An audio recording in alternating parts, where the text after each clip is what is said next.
Last week was our first playoff game, and my plaque psoriasis was so itchy under all my gear. Sometimes just thinking about scratching could take me out of the moment. And then my doctor told me I could get clearer skin with a pill called Otezla. Otezla apremilast is a prescription medicine used to treat adult patients with plaque psoriasis for whom phototherapy or systemic therapy is appropriate. Otezla can help you get clearer skin after just 4 months. Okay, ready for the next game. Talking to my doctor about a pill was a total game changer. Don't use Otezla if you're allergic to it. Get medical help right away if you have trouble breathing or swallowing, swelling of the face, lips, tongue, throat, or arms. Severe diarrhea, nausea or vomiting, depression, suicidal thoughts, or weight loss can happen. Tell your doctor if any of these occur and if you have a history of depression or suicidal thoughts. Live in the moment. Ask your doctor about Otezla. Call 1-844-4-OTEZLA or visit Otezla.com for prescribing info about cost, and more.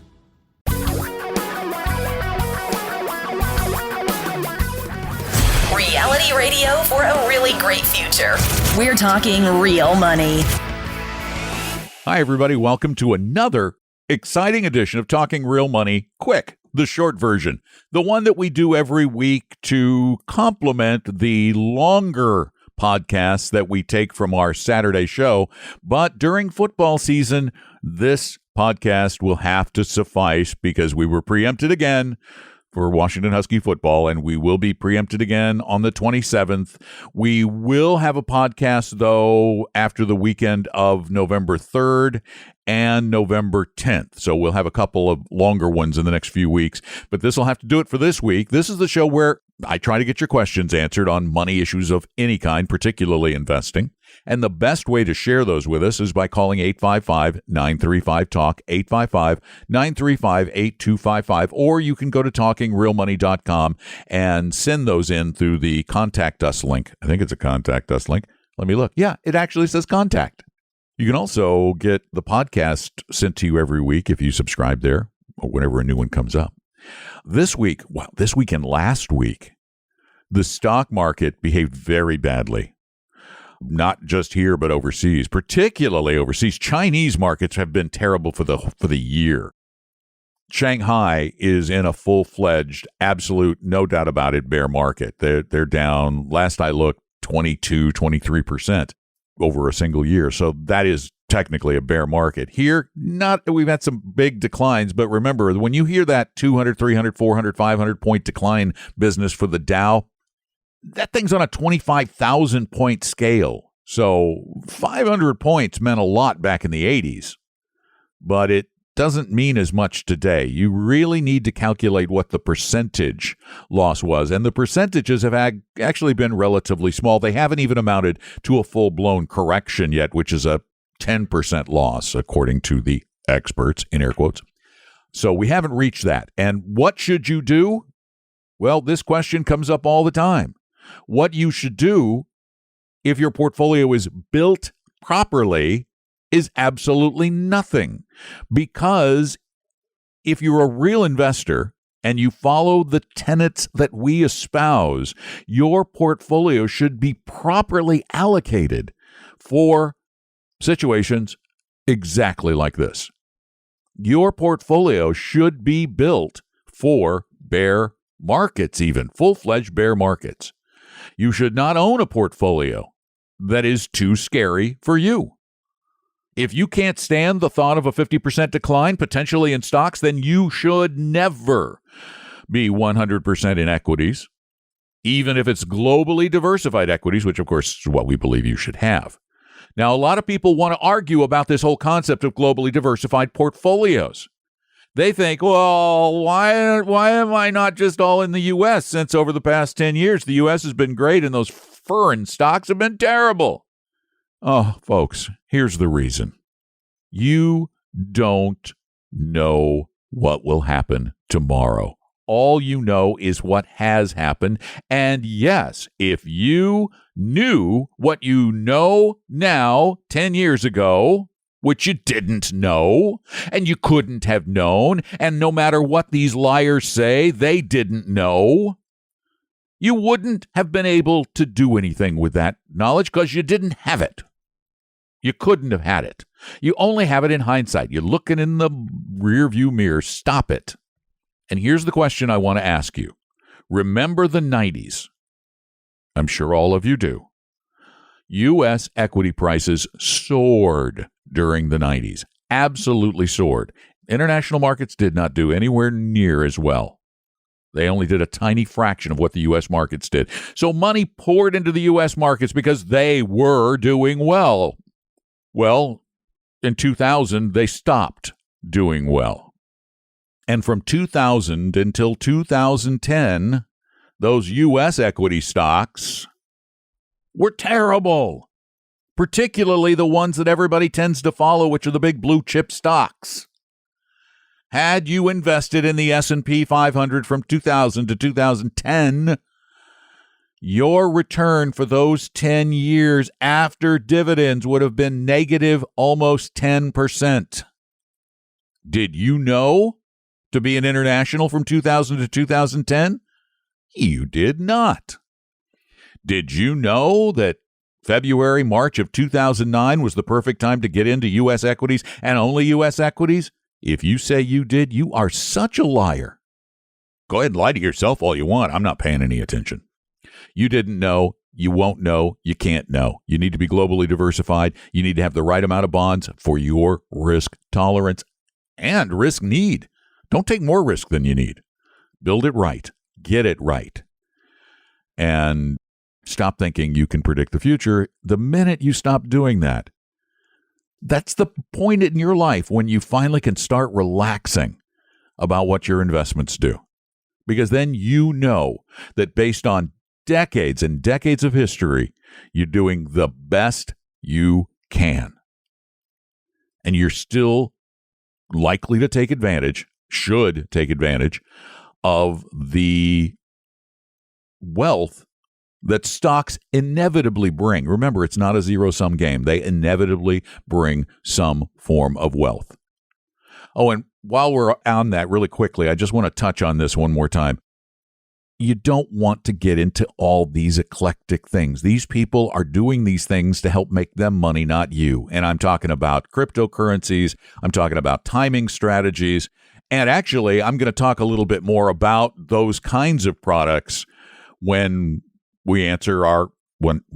I answer a question that came in via Talking Real Money. So we might as well get that out of the way right now. Let me go grab the question. It's right here.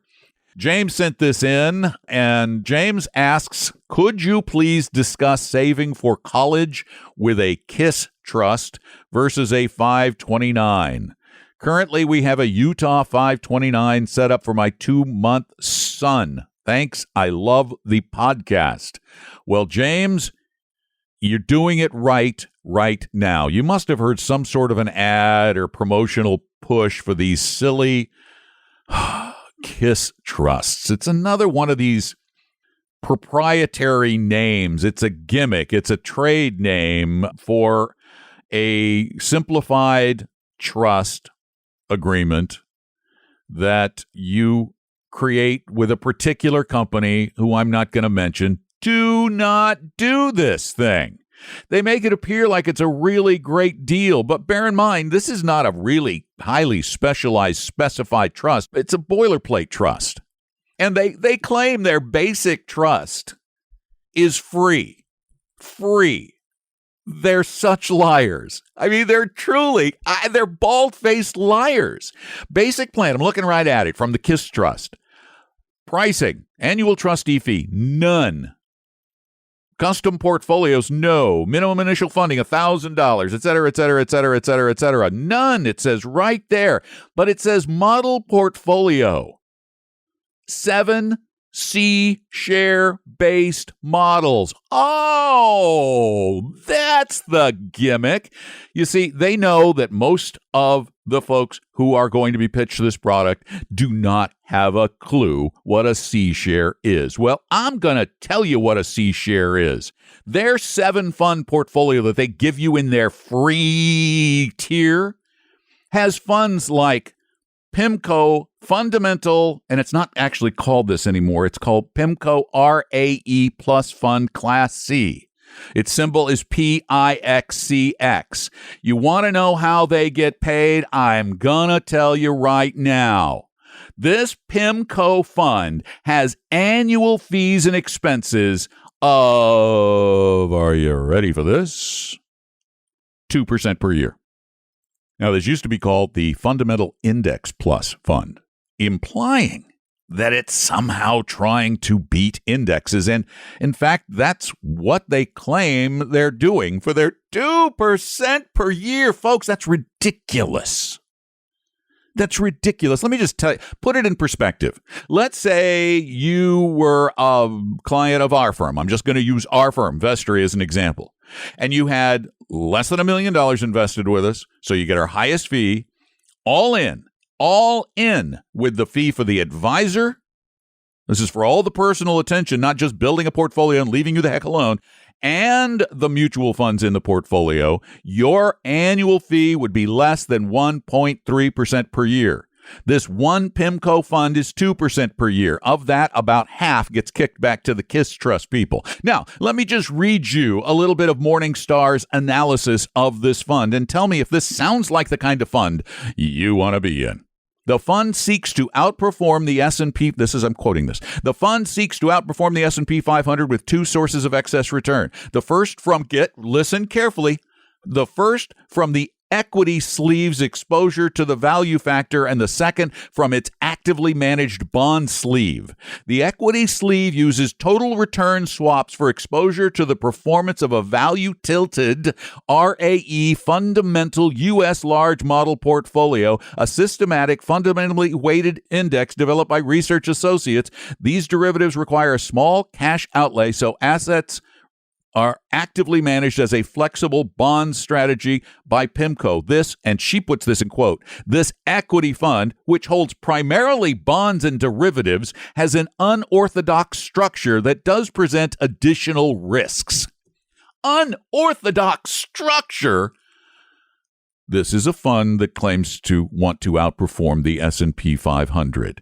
In their portfolio, they have 5 stocks. Not 500, no, 5 stocks. The rest of the portfolio is either bonds or derivatives. In other words, betting, futures contracts that are betting on things. Dangerous? Yeah. Outperforming? No. Turnover? High. Internal fees? Ridiculous. External fees? Wow. 2%? In case you missed the underlying message, this KISS Trust is a gimmick. It is a gimmick. It is a gadget. It is a far and away more expensive alternative for funding your kid's college education than a simple 529, and you're in the one we like. You're in the Utah, and we get nothing back from them. And we would never, ever, ever suggest you get into a KISS Trust. Oh, my goodness. You could kiss your money goodbye. 855-935-TALK is the number. Not all of it. Just, it's not free. It's not free. And the risks, all actively managed. 855-935-TALK. Call that number 24 hours a day, 7 days a week. 855-935-8255. 24 hours a day, 7 days a week. Leave your questions. Free. I will tell you the truth as I believe it, and I believe it based on lots and lots of academic research. So it's a nice way to get your questions answered and not get sold anything. 855-935-TALK, 855-935-8255. Well, not sold much of anything actively. If you want to work with us or get our stuff that we talk about, great, but you don't have to.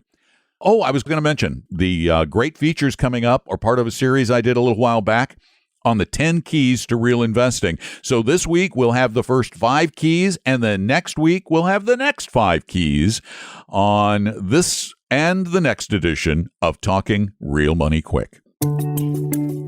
Subscribe to free monthly email updates from the only magazine devoted to real investing, Real Investing Journal, at realinvestingjournal.com. Ready to stop playing the market and become a real investor? Well, over the next 10 features, I'll share my 10 keys to real investing. Here's number 1. You must accept the fact that the global securities markets are highly efficient. Every day, millions of buyers and sellers with access to almost the same information make judgments and arrive at reasonably accurate assessments of current prices. Some bets are wrong, some are right, but the wisdom of the crowd has been incredibly accurate in study after study. It's the basis for the efficient market hypothesis. In essence, the market's a lot like the old game of how many jelly beans are in a jar. Individual guesses can be all over the place, but over and over again, the aggregate of all the guesses is uncannily close to the actual number. Even critics of the efficient market theory don't think we can take advantage of short-term inefficiencies. One of the biggest detractors, Nobel laureate Robert Shiller, stated in an article, quote, "It is unlikely that the average amateur investor can get rich quickly by trading in the markets based on publicly available information," unquote. The market may not be 100% correct, but its collective wisdom is greater than ours.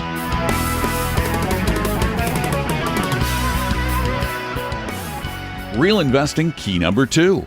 Most investors are smart enough to know they can't beat the markets. When pitted against trading firms with powerful computers and hyper-fast communications, you can't possibly hope to outtrade them. When facing off against multi-billion-dollar hedge funds, many of which trade on insider information, you're destined to lose. So instead of betting against the pros, why not hire them using actively managed funds? So many claim market-beating performance, right? At any given time, there are hundreds or even thousands of mutual funds that do beat their benchmarks. But do they exhibit real skill that warrants their high prices? In study after study, the answer has been no. One study of active fund managers between 1975 and 2006 from the Swiss Finance Institute and University of Maryland found that just 0.6% of active fund managers showed any potential skill after adjusting for luck. So when you take into account research that shows only a small fraction of the funds that do well one year end up being among the best 5 years later, and the odds of you successfully picking a winning active manager are near zero. If you're sick of your self-interested financial advisor and are looking for a 100% fiduciary low-fee investment advisor, call my firm Vestory at 800-386-3004 or visit us at vestory.com. The 10 keys to real investing continues with number 3. Every mutual fund prospectus and most investment advertising contains some version of this statement. Past performance is no guarantee of future results. There's a reason that it's so prevalent. First, it's absolutely true. Just because something has happened doesn't mean it will again. I mean, a few people do win big lottery prizes, but that doesn't mean you will. The disclaimer actually should read, past performance doesn't tell you a darn thing about how this investment will perform in the future. In fact, it's more likely that it's exactly the opposite. What's hot today will more likely cool tomorrow. So quit investing based on previous returns. Don't ever expect to read anything like this because it would kill sales of most hot investment products, but it's pretty accurate. Of the almost 2,600 U.S. stock funds that existed in 2000, just 20% outperformed their benchmarks between 2000 and 2010. Of those 541 winners, 63% failed to beat their benchmark over the next 5 years. That's just 200 of the 2,600 original funds.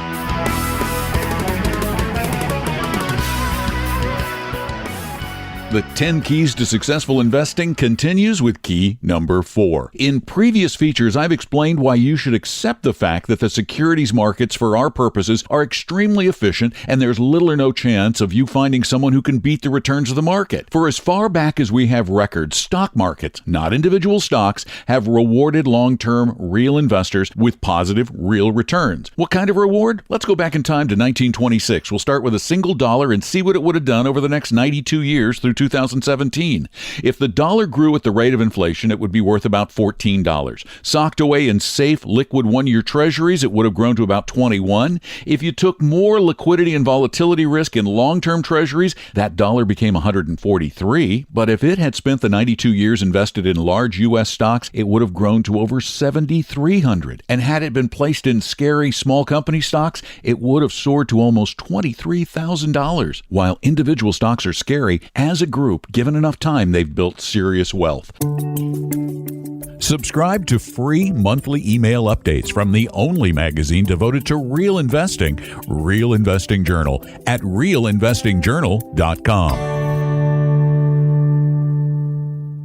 The 10 keys to successful investing continue with key number 5. Real investing is and must be based on science. As with most scientific endeavors, incredible amounts of tedious research is required. Most of what Wall Street sells is based on flimsy science at best. Research going back over 50 years has led to what some call the dimensions of return. So far, after massive peer-reviewed research, financial scientists, many Nobel Prize winners have identified just 4 well-established dimensions of return in the stock market. 1, there is a market premium. Because of their additional risk, stocks in aggregate have dramatically outperformed bonds. 2, the size premium. Again, this is risk-based. Small company stocks have outperformed large company stocks by pretty wide margins. Undervalued stocks, known as value stocks, have outperformed those with growing earnings 100% of the time over 20-year periods. And finally, profitability. Yes, it's true. Academics found that highly profitable companies outperform less profitable ones. So for those willing to add risk to their portfolios, overemphasizing these dimensions of return has proven successful.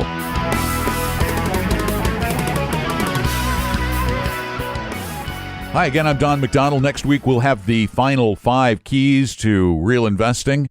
And now we're going to sneak a call in. Oh, by the way, the number, if you want to call us with your questions anytime the spirit moves you, 24 hours a day, 7 days a week, leave your question by calling 855-935-TALK, 855-935-8255. Now we'll take a call. Hey, Don. This is Matt from Utah. I have a question about the 4% rule. I know that it was done with the portfolio in mind of a 60% bond stock and 40% bond allocation. Have they done research on what a withdrawal strategy would be with a 100% stock portfolio? I know that most retirees don't do that, and I don't hear much talk of what if one did do that and had the appetite for risk to go through the ups and the downs. What would the withdrawal strategy be if it were 100% stock, and what research has been done to that degree? Is it 4%, 5%, 6%? I'm just curious if you know any research or have any insight into that question. Thanks, Don. Appreciate it. Bye. Matt, thanks for the call. Hey, the 4% rule, the term rule is a bit of a misnomer. It's not a rule. It's sort of a guideline. A rule implies it's an absolute, and I don't know that a 4% withdrawal rate will absolutely work. In fact, I know it will not in any possible scenario going forward. That's just impossible to know. It's a best guess. Here's how it works. They run simulations based on past performance and see how often those simulations have the hypothetical portfolio running out of money. And that 4% rule has been tested multiple times, and it provides a pretty decent chance of avoiding running out of money. We run it primarily on balanced portfolios in that 50-50, 60-40, 70-30 range. And it has held up very well in almost all of our testing. We've done our own internal testing up to 80-20 and found really high success rates with the 4% rule. We actually have run a lot of scenarios where you could go up to 5, maybe even a little more, if you don't mind the chance of running out of money, but we think it's very slim. We think it's almost impossible, and you do it in a flexible strategy. That is, you take out 5% of the portfolio value each year instead of taking out 4% plus inflation. You have to be more flexible in your lifestyle from year to year to year, but I think your odds of not running out of money are much, much better with a flexible strategy. However, with the 4% rule, we did find a paper that looked at the 4% rule with a 100% equity portfolio, and that paper found that with 100% in equities, your chances of running out of money were incredibly slim at 4%. They actually found that at a 4.2% withdrawal rate indexed to inflation, adding that inflation adjuster, that you would have no more than about a 5% chance of running out of money. But remember, all this stuff is hypothetical. Yes, if you're more aggressive, you should be able to take out more, but not much more, because there are times when that aggressiveness can be a very big drag over an extended period of time. That's where the bonds come in very handy to keep that portfolio volatility down. There can be extended periods of big market declines, and you could be sucking your portfolio dry in very short order. So be careful. These are all guidelines. Now, if you were very aggressive and you had a very, very flexible lifestyle, could you take out 5% per year? Not adjusting for inflation, just 5% per year and probably not run out of money? Yeah, but it's a probably. These are all odds-based decisions. You're not going to get any absolutes. And anybody who gives you an absolute answer, short of an annuity, which even then is not absolute because it relies on the stability of the underlying insurance company, which in a terrible market could be shaky. So you're not going to get an absolute. I wish you well. And I think these guidelines are very helpful, but we take chances in life, and that's always going to be the way it's going to be. 855-935-TALK is our number, 855-935-8255, as we talk about money and investing and trying to make it make sense every week on Talking Real Money. When we're not preempted by football on Como Radio, you can call that show live between the hours of noon and 2 Pacific or 3 and 5 Eastern on the 3rd of November or the 10th of November, and then in December on. Or you can call this number, you can call this show, this podcast, anytime, 855-935-TALK, 855-935-8255. Thanks for listening. Please tell a friend and subscribe to the podcast on whatever service you're using and spread the word and all that good stuff. We really appreciate you being there. Thanks for listening. I'm Don McDonald. We hope you realize that the information provided on Talking Real Money is for educational and hopefully enjoyable purposes only. Providing personalized financial planning or investing advice takes time, so please consult with a really good fee-only fiduciary investment, tax, or legal advisor. We know a good one. Investing must always involve risk. In other words, you can and probably will lose money at times. Also, as much as you want it, no one can accurately and consistently predict the future. So past performance doesn't tell you a darn thing about what the future will bring. Unlike many other programs that say something similar, Talking Real Money is not trying to get you to buy or sell any financial products or securities. Instead, the program is provided as a public service by Vestry, a fee-only registered investment advisor. Thanks for listening, and please visit TalkingRealMoney.com for more information and disclosures. That's a wrap.